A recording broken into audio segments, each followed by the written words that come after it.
বাঁকা বউদেরকে সোজা করার জন্য অনেক সুন্দর একটি গল্প। গল্পটি বিবাহিতদের জন্য খুবই শিক্ষণীয় হবে, তবে তারা বিয়ে করেননি তারা নিচে চলে যান, অন্য ভিডিও দেখতে পারেন। বউয়ের হাতের লেখা বাজারে লিস্টে লিনু মিয়া দোকানিকে ধরিয়ে দিয়ে মনের সুখে সিগারেট ধরিয়ে টানতে লাগলো, আর দোকানিকে বলল, ভাই এখানে যা লেখা আছে তাই দিও, একটাও কম দিও না। আবার বাসায় গেলে বউ যেন এটা বলতে না পারে, এটা আনুনি সেটা আনুনি, এটা নিয়ে আমার সাথে ঝগড়া করতে না পারে। দোকানি তখন মুচকে এসে বললেন, না ভাই কোনো ভুল হবে না, আমি লিস্ট অনুযায়ী সবকিছু দেখে শুনেই ব্যাগের ভিতর ঢুকিয়ে দিয়েছি।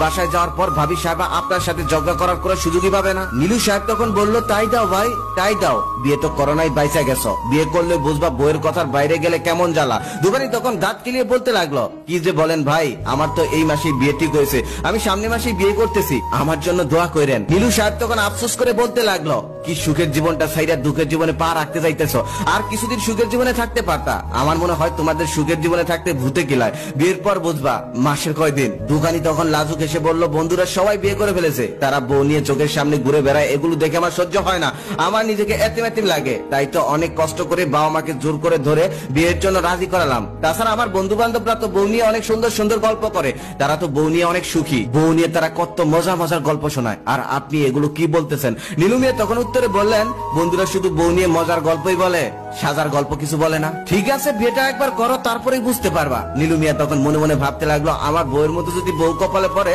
তাহলে বুঝবা বিয়ে মজা।